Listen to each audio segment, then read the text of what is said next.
We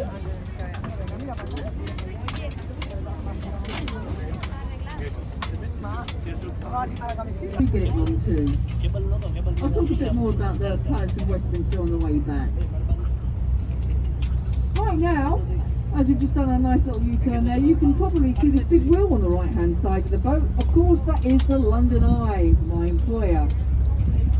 Now, the London Eye is the world's tallest cantilevered observation wheel. Now, it stands at 443 feet, 135 metres, and it's cantilevered because it's only supported on one side. If it was a Ferris wheel, it would be on two sides. As it's only supported on one side, it's a cantilevered observation wheel. My bosses in the office get very upset if I use the F word.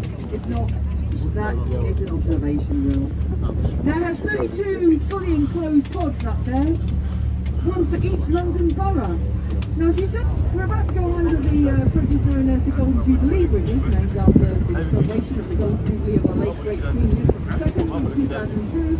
Also the Hungerford Railway Bridge, which leads over to the left there, that Charing Cross Railway Station, that odd-shaped glass building there. The road that is not right or generally is deep, one of the steam going around. Now, I don't know if it's because I'm not having my lunch yet, but all I see is a toaster. I don't know, what do you know? On the right-hand side of the boat, we're going past a complex of buildings known as the South Bank Centre. Now, these have their origin in the 1951 Festival of Britain. It's supposed to be a tonic to the nation after our difficulties during World War II.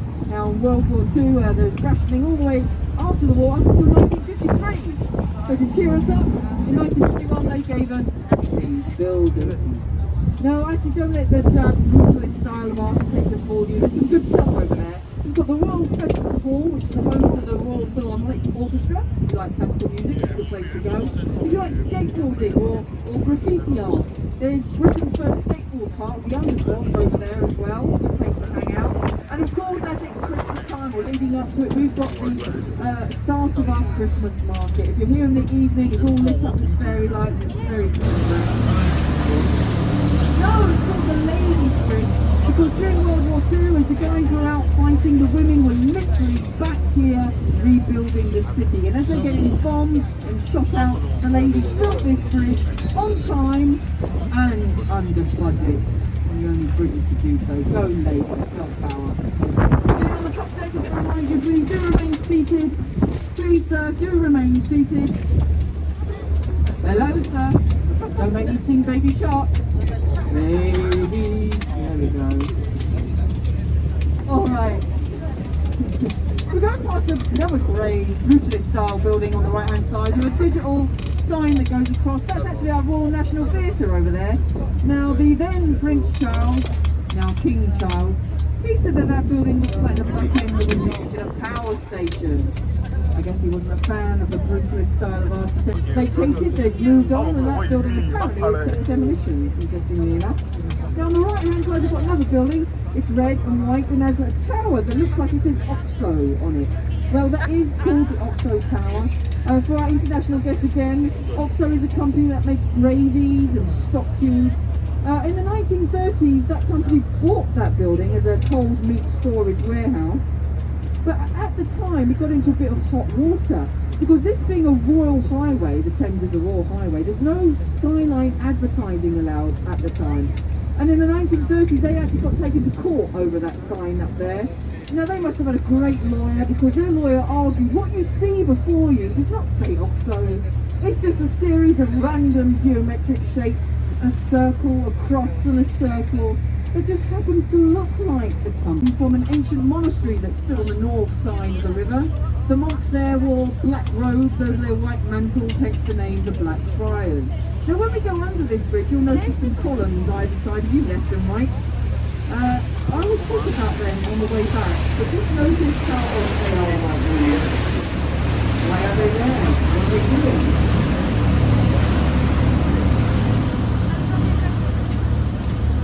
Will be revealed on the way back.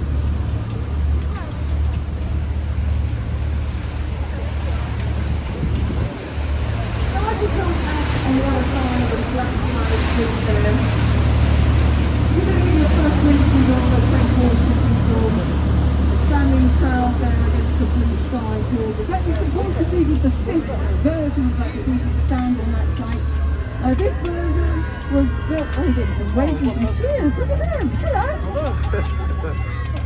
Hello there.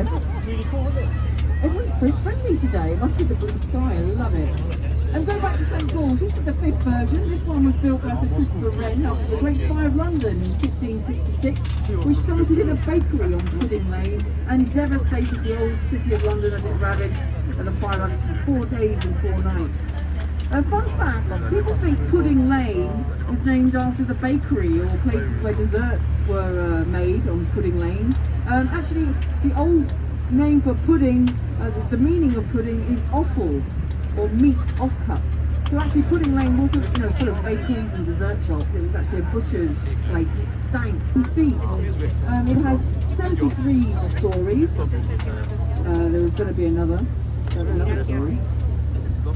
Inside you're going to find things such as the 6-star Shangri-La Hotel over 18 floors. You also got numerous restaurants and bars, and also a lot of apartments or flats.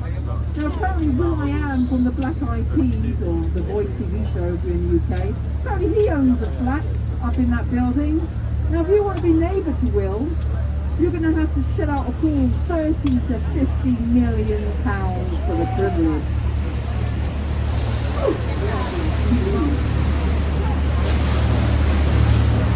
Now despite all that cash spending, one thing that money can't buy, ladies and gentlemen, that is fresh air.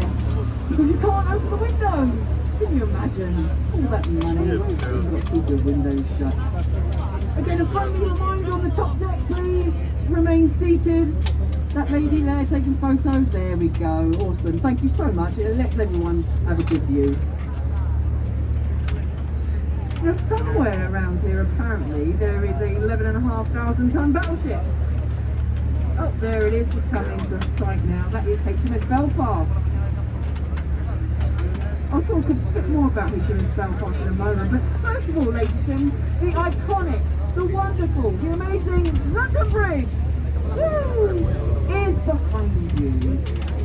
I know, you didn't really talk for that, did you? London Bridge is actually behind you, my friends. That's for a 1970s version of the bridge.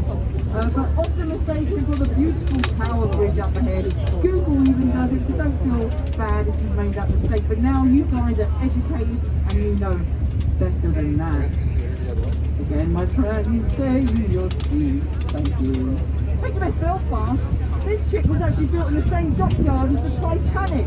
Thankfully, she fared a little bit better than the Titanic, but she has served in numerous military campaigns, has quite an illustrious military career. She has served in Korea and World War II, she has sunk German battleships, and those big guns that you see there right now, they can fire 12 miles, and they fired some of the first shots in the Normandy D-Day landings. So this ship was literally a part of the liberation of Europe. Amazing. Now those guns are actually permanently trained to hit a direct hit at this Scratchwood service station on the M1 motorway. No one knows what the service station did to deserve that, but it must be really safe. Now she was due for scrap, believe it or not, in the 1970s. The thankfully the Imperial War Museum stepped in, bought it for £1, and now we have this beautiful floating museum that we have today. I see you, my friends, but please do sit down. Please do sit down.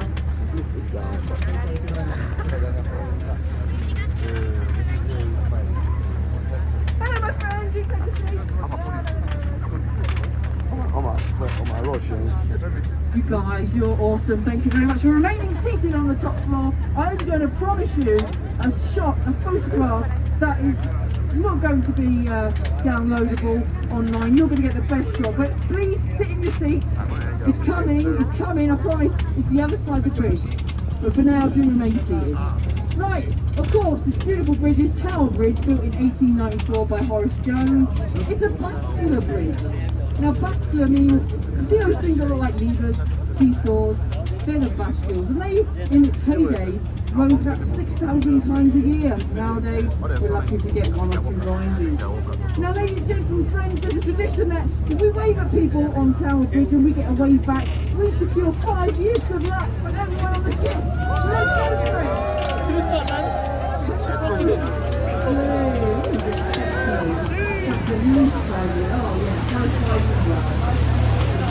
Now, that's the time where sailors would fly pass under Tower Bridge, and they've asked prisoners to pass under for heading out to open sea or whatever military campaign they'd be on.